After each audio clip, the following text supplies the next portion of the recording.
Hey guys, welcome back. We're going to be listening to a talk given by Megan Clavell, and it's a talk that she gave this past weekend at a Spirit at Work retreat. The title of this talk is Living in the Spirit. And so I was her prayer partner actually for this talk, so I was praying that she would do a great job. And so I'm hoping you guys will listen to the whole thing and take a lot away from it, which I know you guys will. Thanks.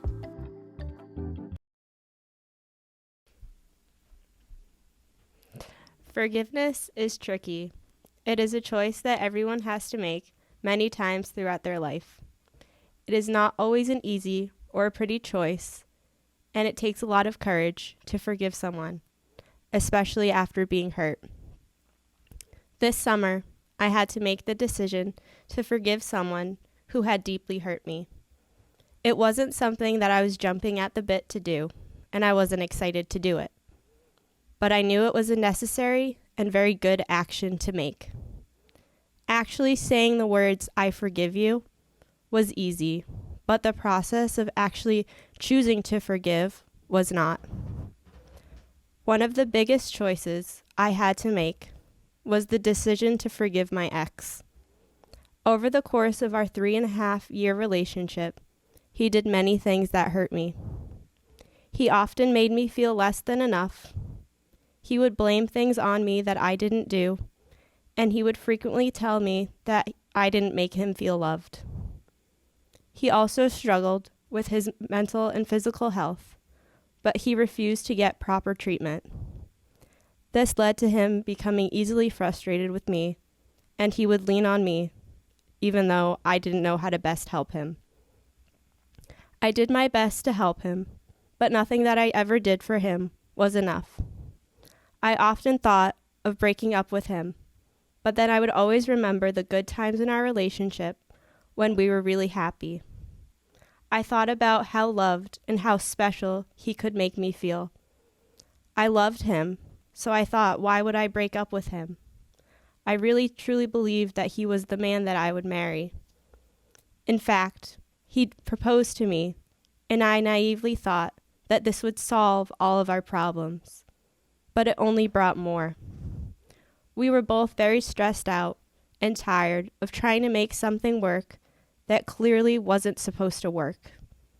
We both did and said things out of anger and very tense emotions that deeply hurt each other.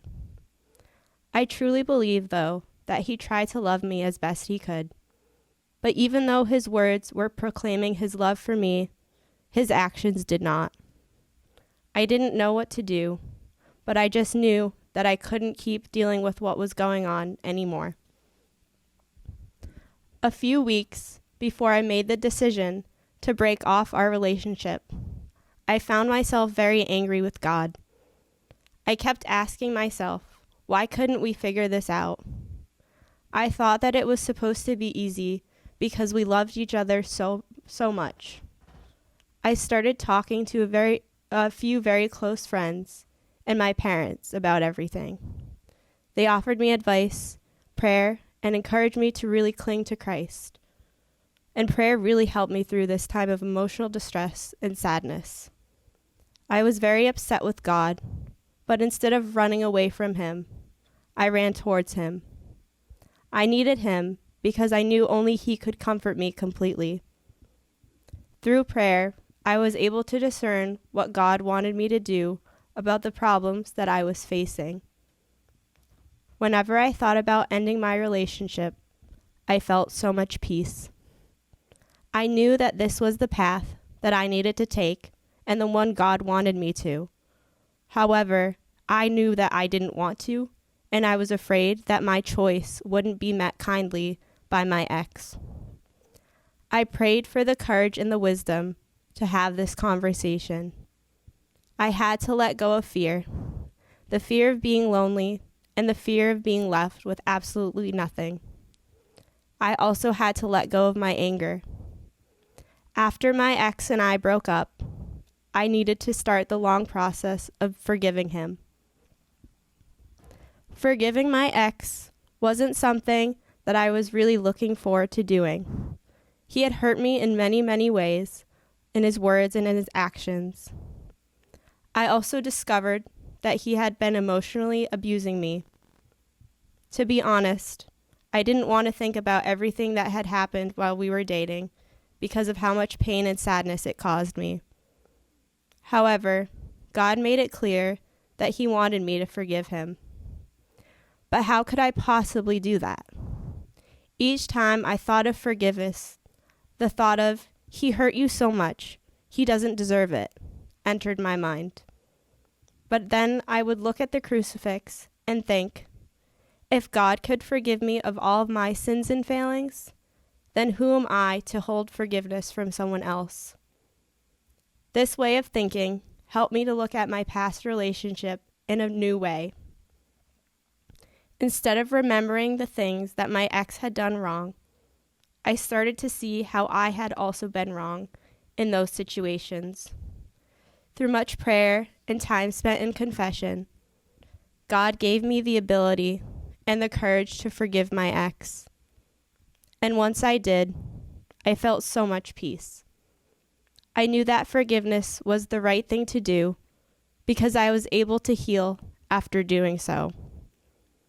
I strongly believe that this is God's way of affirming the choice that I made. My path to discernment of my past relationship and to forgiveness wasn't easy, and at times it didn't feel good. But forgiveness is an act of the will. First, you must make the choice to forgive, and eventually the feelings will catch up. I know that God was leading me to this choice, and I'm very happy that I made the decisions that I did because they made me more joyful. Because I made those choices, I was truly able to run to the Father. There was nothing that was holding me back from fully surrendering to him.